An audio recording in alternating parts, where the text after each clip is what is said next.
প্রিয় শিক্ষার্থীরা, আশা করি ভালো আছো। তোমরা জানো যে আমরা আসলে পুরো পৃথিবী একটা মহামারীর মধ্য দিয়ে যাচ্ছে। তো অবশ্যই তোমরা নিজেকে সুরক্ষিত রাখবে এবং যে আমাদের যে স্বাস্থ্য বিধি বা নিয়মালা আছে এগুলো অবশ্যই মেনে চলবে। যথাসম্ভব বাড়িতে অবস্থান করবে, আর যদি বাইরে বেরোনো দরকার হয় একান্তই অবশ্যই মাস্ক পরবে। আর তোমাদের যারা বয়োজ্যেষ্ঠ রয়েছে বাড়িতে তাদের প্রতি অবশ্যই খেয়াল রাখবে। তো আমি আমিনুর রহমান, তোমাদের দেখো এখানে আমার পরিচয়টা লেখা আছে, Aminur Rahman, lecturer mathematics, TMSS engineering college Bogura. তো আজকে তোমাদের আমি ভেক্টর স্পেস অ্যান্ড সাবস্পেস নিয়ে আলোচনা করব।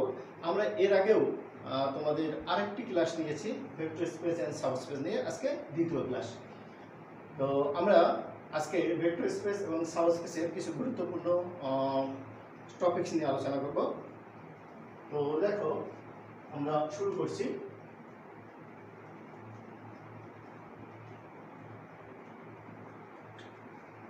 সাম অফ দ্য ভেক্টর স্পেস।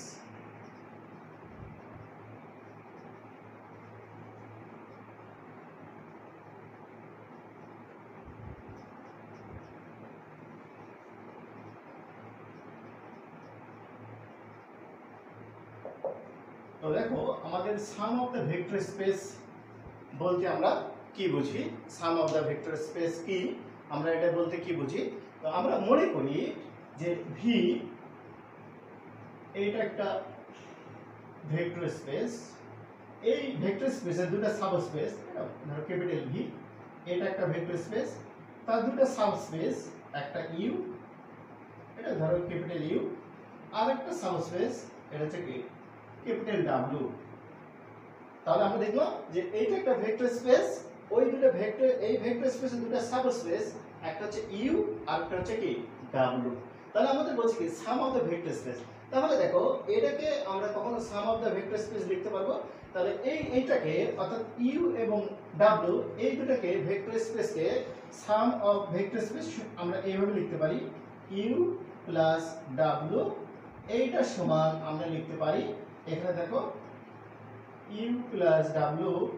তবে এইখানে একটা শর্ত আছে, শর্তটা কি, ইউটা অবশ্যই কি এই যে ক্যাপিটাল ইউ এর উপাদান হতে হবে এবং এই স্মল ডাব্লিউটা কি এই যে ক্যাপিটাল ডাব্লিউ এর উপাদান হতে হবে। তাহলেই আমরা এইটাকে অর্থাৎ দেখো সাম অফ দ্য ভেক্টর স্পেসকে আমরা ইউ এবং ডাব্লিউ এই দুটার যে ভি ভেক্টরের যে দুটো সাবস্পেস এই দুটাকে ইউ প্লাস ডাব্লিউ এটাকে আমরা বলবো সাম অফ দ্য ভেক্টর স্পেস। কখন, যখন এটাকে আমরা এইভাবে লিখতে পারবো ইউ প্লাস ডাব্লিউ। শর্ত আছে যেখানে ইউটা কি এই ক্যাপিটাল ইউ এর মধ্যে থাকবে আর ডাব্লিউটা কি ক্যাপিটাল ডাব্লিউ এর মধ্যে থাকবে, তখন এটাকে বলা হবে কি sum of the vector space. Okay, এবার দেখো direct sum of the vector space বলতে আমরা কি বুঝি, direct sum of the vector space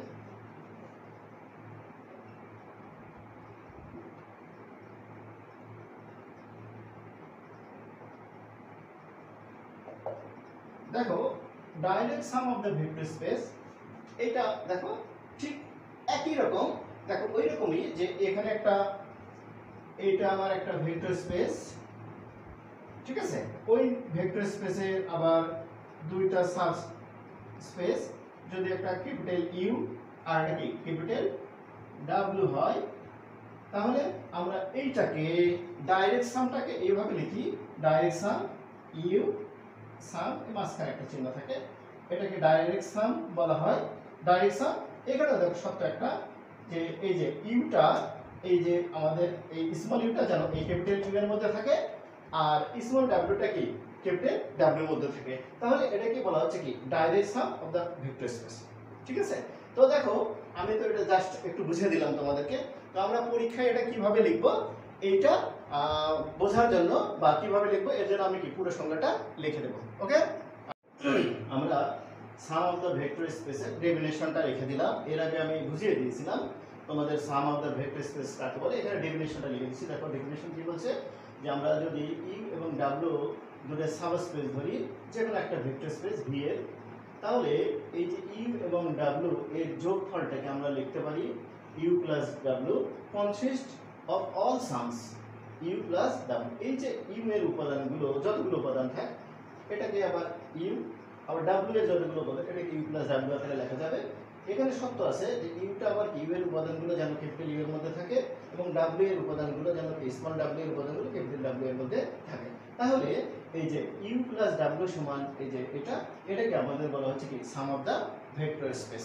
ওকে, তো দেখো তাহলে আমরা সাম অফ দা ভেক্টর স্পেস বললাম, যে ডেফিনেশনটা আমরা এখানে থেকে শিখলাম যে যদি ইউ এবং ডাব্লিউ দুটো ভেক্টর স্পেস যদি সাবস্পেস হয় ওই ভি ভেক্টরে, তাহলে ইউ এবং ডাব্লিউ এই দুটোর যোগফল ইউ প্লাস ডাব্লিউটাকে আমরা এই যে ইউ প্লাস ডাব্লিউ যত উপাদান আছে তাদের যোগফল আকারে আমরা লিখতে পারবো এইভাবে।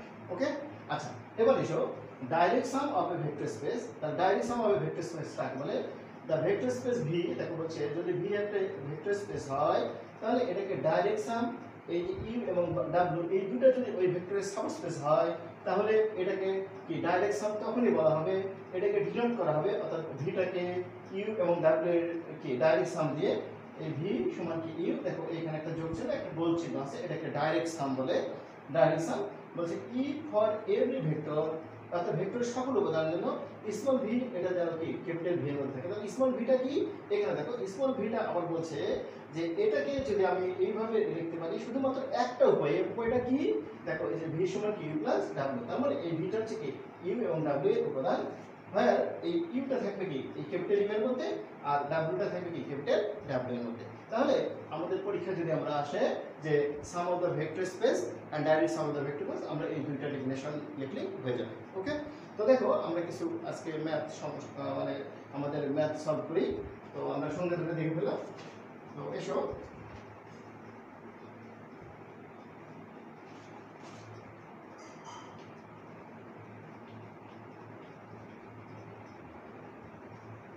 দেখো নাম্বার ওয়ান বলছে right the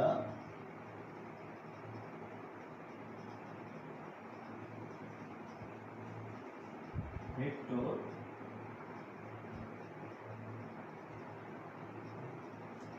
v equal to -5 3 in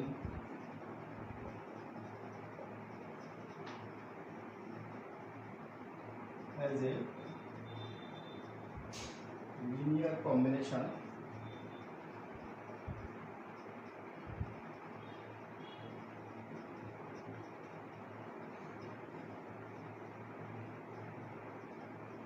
of the vectors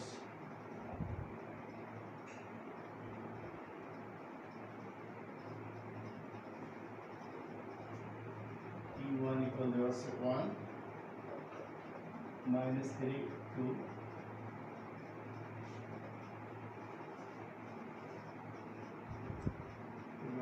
2 -4 -1 and e3 1 -5 7। দেখো এখানে আমাদের ভি একটা ভেক্টর দেওয়া আছে 2 -5 আর 3, এখানে আর একটা দেখো এটা রিয়েল নাম্বার বোঝাচ্ছে, তার মানে এখানে আর কিউব উপাদান 3টা করে এটা নির্দেশ করছে। লিনিয়ার কম্বিনেশন e1 এর মান দেওয়া আছে, e1 টা দেওয়া আছে 1 -3 2, e2 দেওয়া আছে -4 -1, e3 1 -5 7। তাহলে আমাদের এইটাকে সলভ করতে বলছে যে এটাকে লিনিয়ার কম্বিনেশন আকারে প্রকাশ করো। তো দেখো সলিউশন আমরা এর আগেও এই রকম অঙ্ক করেছিলাম, তাহলে আমরা ধরে নিই লেট v সমান x e1 plus y e2 plus z e3। দেখো এখানে x y z কি আননোন কোয়ান্টিটিস, আমরা জানি না, তাহলে আমরা লিখে নিই where x y z are unknown quantities।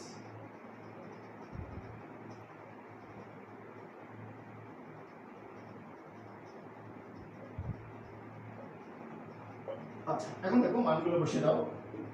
v এর মান কত দেওয়া আছে 2 -5 3, এখানে x e1 এর মান দেওয়া আছে 1 -3 2, y e2 এর মান দেওয়া আছে 2 -4 -1, z E3 এর মান দেওয়া আছে 1 -5 7।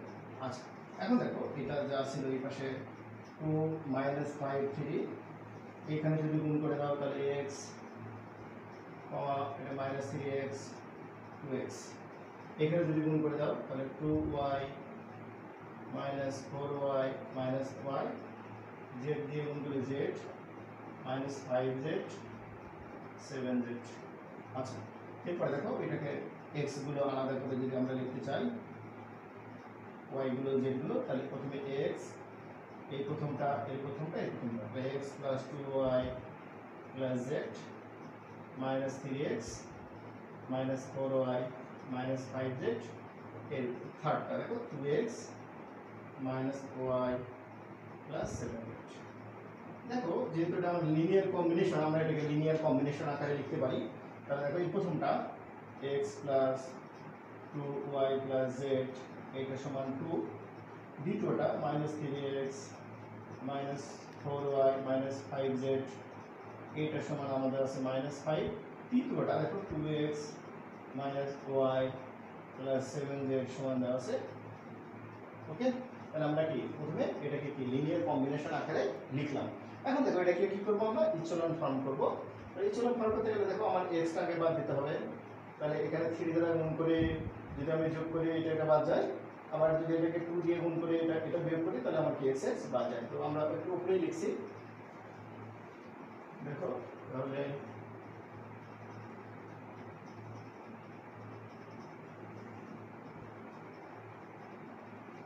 দেখো আমরা এর পরের অংশ এটাকে পরিবর্তিত হচ্ছে, যেটা চিহ্ন দিয়ে বুঝলাম x + 2y + z সমান 2। তো আমি এটা ফিক্স রাখলাম, আমি 3 দিয়ে গুণ করছি, এটা যোগ করছি, তার মানে আমি L2' সমান করছি 3L1 + L2। দেখো আমি L2' মানে আমি L2টাকে চেঞ্জ করছি, কি করছি এটাকে x দ্বারা গুণ 3 দ্বারা গুণ করছি, তাহলে এটাকে 3 দ্বারা গুণ করলে 3x এটা বাদ গেল, এটাকে যদি 3 দ্বারা গুণ করো তাহলে 3 দুগুণে 6, তাহলে 6 এর মধ্যে থেকে এখানে কি আমি যোগ করছি, তাহলে 6 এর মধ্যে থেকে 4y বাদ দাও তাহলে 2y। আবার দেখো এটাকে যদি আমি 3 দ্বারা গুণ করি তাহলে 3z। আচ্ছা এটা যদি যোগ করে দিই তাহলে 3z, তাহলে এখানে 3z -5z 3z বাদ দিলে 2z।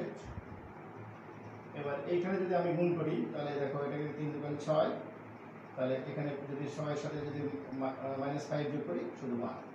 আচ্ছা তাহলে এরপরে দেখো আমরা L3, তাহলে L3' আমরা পরিবর্তন করছি 2L1 -L3, তাহলে এটাকে 2 দ্বারা গুণ, তাহলে 2x বাদ গেল, এটাকে 2 দ্বারা গুণ করলে কি 4y, আর এটা মাইনাস আর ওই মাইনাস প্লাস, তাহলে 5y।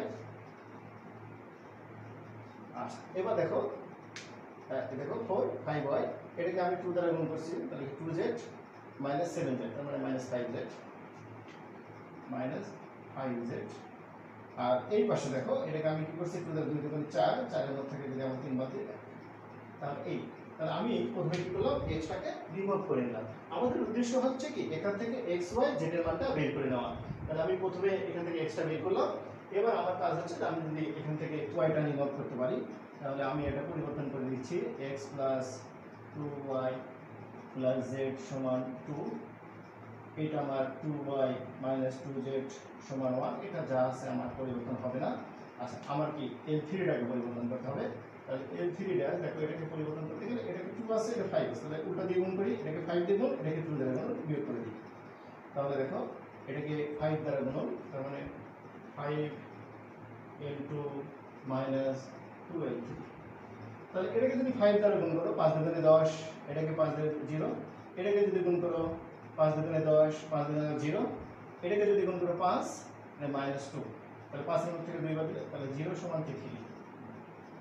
আচ্ছা তোমরা এখন লক্ষ্য করো যে একটা জিনিস লক্ষ্য করো যে এইটা কি আমাদের আসছে অঙ্কটার মান 0 সমান 3। আচ্ছা বলো তো বাস্তবে কি 0 আর 3 কখনো সমান হতে পারে? কখনো সমান হতে পারে না। তার মানে যেহেতু 0 আর 3 সমান না, তাহলে এই সিস্টেমটা কি না, কনসিস্টেন্ট না, মানে এর কোনো সলিউশন নাই। তাহলে আমরা বলতে পারি সো দ্য লিনিয়ার কম্বিনেশন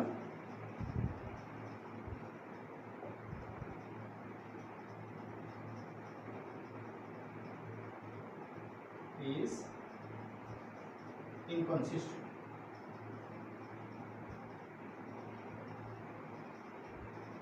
এটা এই যে সিস্টেমটা, যে লিনিয়ার কম্বিনেশনটা, এটা কনসিস্টেন্ট না, মানে এটা ইনকনসিস্টেন্ট, অর্থাৎ এর কোনো কি সলিউশন নাই। So it has no solution, it has no solution. সুতরাং এটার কি কোনো সমাধান নেই। তাহলে দেখো আমরা কি বুঝলাম, যে আমরা সলভ করে দেখলাম যে আমার এখানে তৃতীয় আমাদের লাইনে একটা অদ্ভুত মান আসছে 0 = 3, কখনো 0 = 3 হতে পারে না। সুতরাং কি এই সিস্টেমটা কনসিস্টেন্ট না, তার মানে কি ইনকনসিস্টেন্ট। সুতরাং এর কোনো সলিউশন নেই। ওকে, আচ্ছা আমরা নেক্সট ম্যাথে যাই।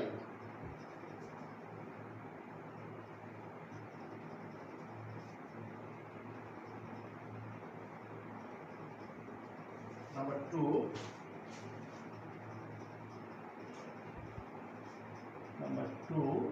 বলছে write the polynomial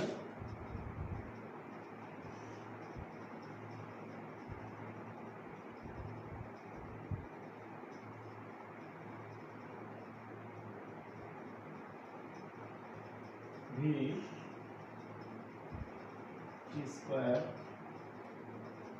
plus 4t minus 3 over r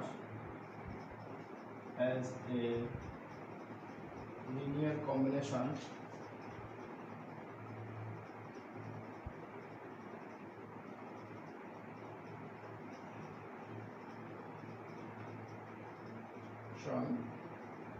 of the polynomials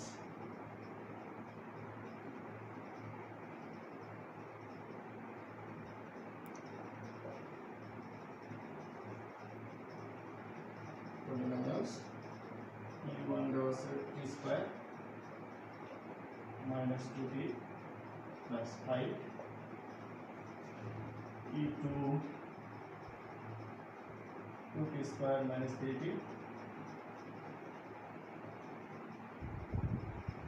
e3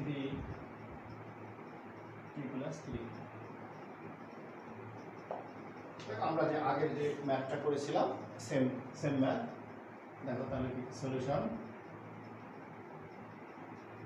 let v equal x e1 plus y e2 plus z e3, where x y z are unknown quantities।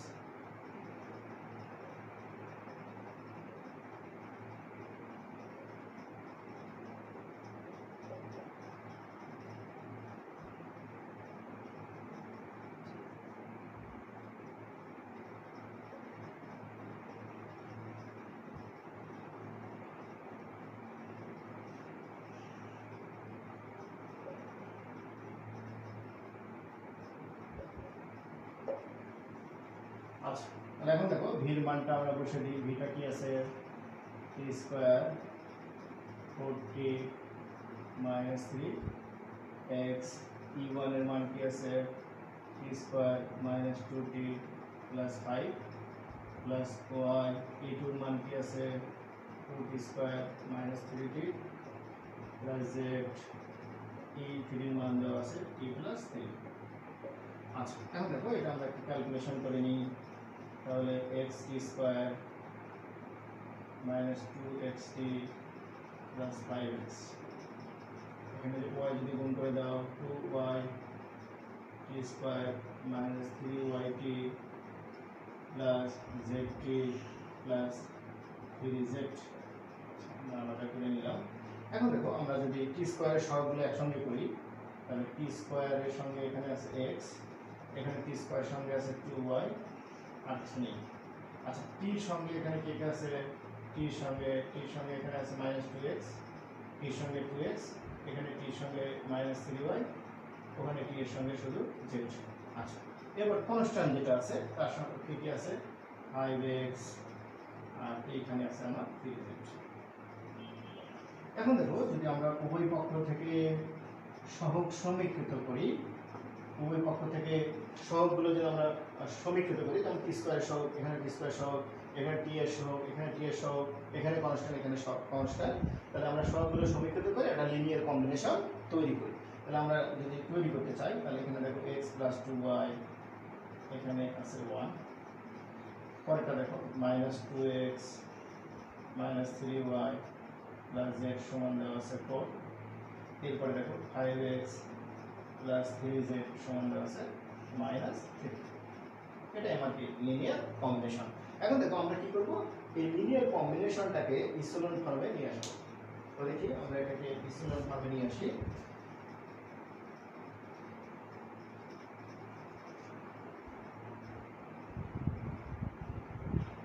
তাহলে দেখো আমরা এখানে x বাদ দিতে চাই, তাহলে আমরা এটা একটু কাজ করে নিচ্ছি, চিহ্নটা দিলাম x + 2y, এইটা সমান দেওয়া আছে কি 1। এবার দেখো আমরা আসি এইখানে, যদি আমরা L2 ড্যাশটাকে করি L2 ড্যাশ, তাহলে কি হবে, এটাকে 2 দ্বারা গুণ, এর সাথে যোগ 2L1 + L2।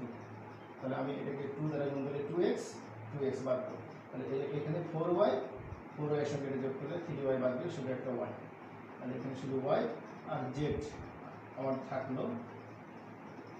আচ্ছা দেখো, কারণ আমি গুণ করছি কাকে, এটাকে, তাহলে আমরা এটা 4y এর মধ্যে 3y বাদ, আর এখানে আমরা যেহেতু z নাই, গুণ করার কিছু নাই, z, এটাকে 2 দ্বারা গুণ করলাম, তাহলে এটা 2 আর 4 6, 2 আর 4 6।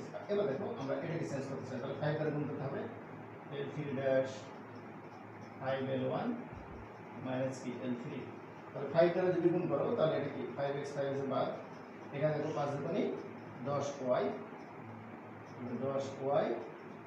মাইনাস 3z, কারণ আমি L3 কে গুণ করিনি। এবার এখানে এসো, 5 এর মধ্যে 5 মাইনাস মাইনাস প্লাস, তাহলে 5 আর 3। আচ্ছা, তাহলে দেখো আমরা এইটুকু পেলাম। এরপরে এসো আমরা এটা যা ছিল থাকলো 2y সমান 1, এটা যা ছিল থাকলো y + z সমান 6।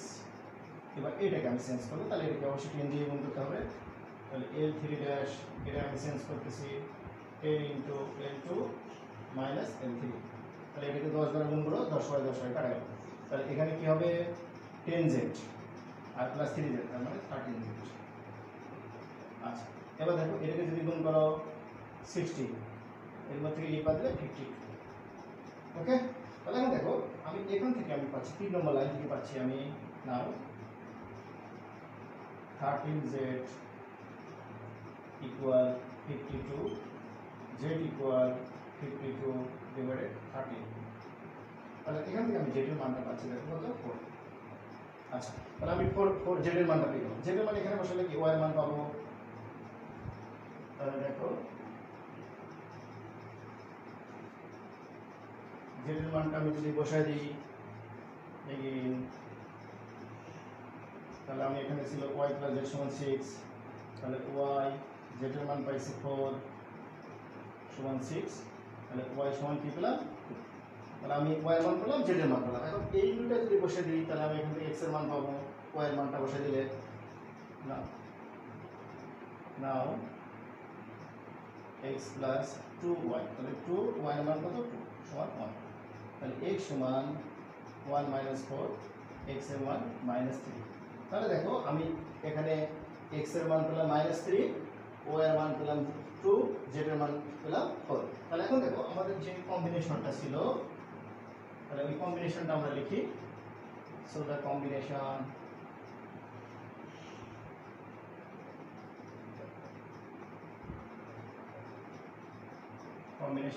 ছিল কি v সমান x e1, তাহলে x এর মান কি পেলে, x এর মান পেলে -3, তাহলে -3 e1 প্লাস কি ছিল y e2, তাহলে y এর মান কত পেলাম 2 e2, তারপরে কি ছিল z e3, z এর মান কত 4 e3। এটাই আমাদের লিনিয়ার কম্বিনেশন। ওকে, আচ্ছা, এরপর দেখো আমরা 3 নম্বর অঙ্কটা দেখি।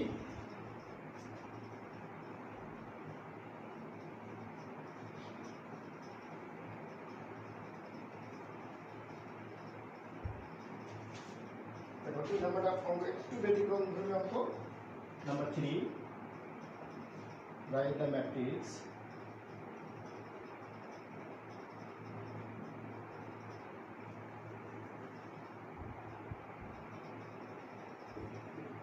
ম্যাট্রিক্স E সমান 3 1 1 minus 1 as a linear combination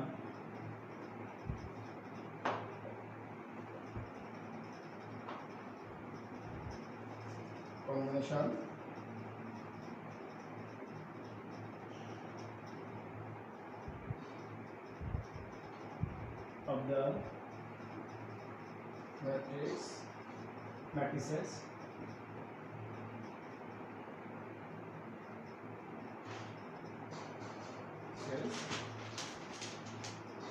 A সমান দেওয়া আছে আমাদের 1 1 1 0, B সমান দেওয়া আছে 0 0 1 1, C সমান দেওয়া আছে 0 0 2 minus 1। দেখো আমাদের এই একটা ম্যাট্রিক্স দেওয়া আছে, এটাকে আর তিনটা ম্যাট্রিক্সের কম্বিনেশন আকারে প্রকাশ করতে বলছি। দেখো তাহলে আমার একটা solution, let E equal XA plus YB plus ZC। আমি লিখলাম না, যেখানে কি XY যেটা আননোন কোয়ান্টিটিস, এখানে এসো E এর মানটা বসাও।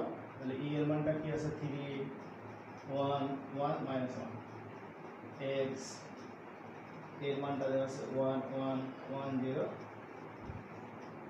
Y B এর মানটা দেওয়া আছে 0 0 1 1 প্লাস Z C এর মানটা দেওয়া আছে 0 0 2 8 minus 1। আচ্ছা এবার দেখো আমাদের একই কাজ, এটা যা ছিল লিখে দাও 1 minus 1, এটাকে যোগ করে দাও, গুণ করে দাও এর ভেতরে।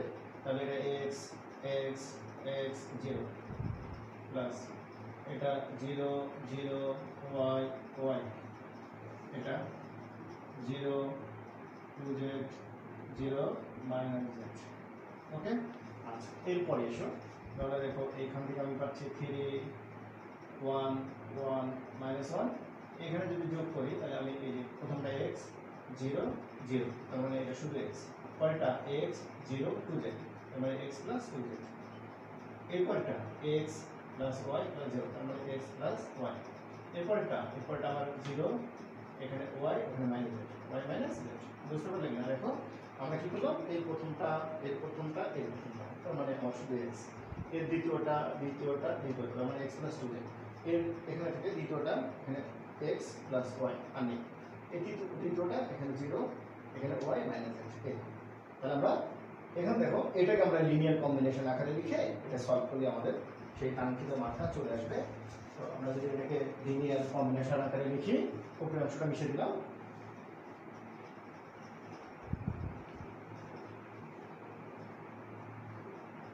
দেখো তাহলে আমরা এখান থেকে কি পেলাম, লিনিয়ার কম্বিনেশন আকারে লিখলে x সমান পেলাম 3, এই যে দেখো এর প্রথম অংশ এই, তাহলে x এই যে x সমান 3। এবার দ্বিতীয় অংশ, তাহলে দ্বিতীয় অংশকে x plus 2z সমান পেলাম 1, এইটা তৃতীয়টা এই যে এটা আর এটা, তার মানে x plus y সমান 1, চতুর্থটা এইটা, তাহলে এই যে এইটা আর এটা, তার মানে y minus z সমান কি -1। দেখো আমাদের এটা কিন্তু আর সলভ করা লাগছে না, দেখো আমাদের মান চলে আসছে, x এর মান কত 3, x এর মান এখানে বসে দিলে বা এখানে বসে দিলে y এর মান, y এর মানটা এখানে বসে দিলে z এর মান, তার মানে আমাদের কি আর নতুন করে এটাকে বিচ্ছন্ন ফর্মে যাওয়া লাগছে না। তাহলে দেখো আমাদের এখান থেকে আমি পাচ্ছি x এর মান এখানে যদি বসে দিই, নাও x plus 2z, একবারে মানটা বসে দিই, আচ্ছা লিখি x plus 2z সমান 1, x এর মান পাইছিলাম 3, 2z সমান 1, তাহলে 2z সমান পেলাম -2, z এর মান কি -1। তাহলে আমি x এর মান পেলাম, z এর মান পেলাম, এবার y এর মান যে কোনো একটা বসে দাও, এখানে বসে দাও। তাহলে x এর মান কত ছিল 3, again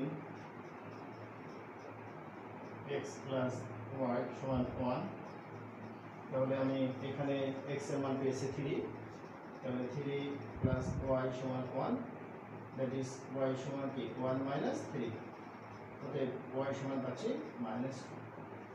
তাহলে দেখো আমরা x এর মান পেলাম 3, y এর মান পেলাম -2, z এর মান পেলাম কি -1। তাহলে সো দ্য কম্বিনেশন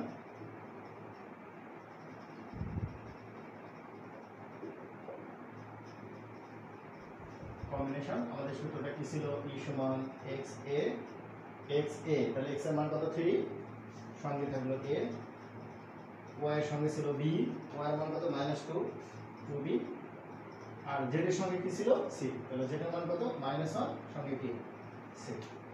তো আজকে আমরা মোটামুটি ভেক্টর স্পেস এবং সাবস্পেস একটা মোটামুটি আমরা শেষ করলাম। তারপরে যদি কারো কোনো সমস্যা থাকে তোমরা আমাকে বলতে পারো। তো আজকে এই পর্যন্তই, ভালো থাকো, খোদা হাফেজ।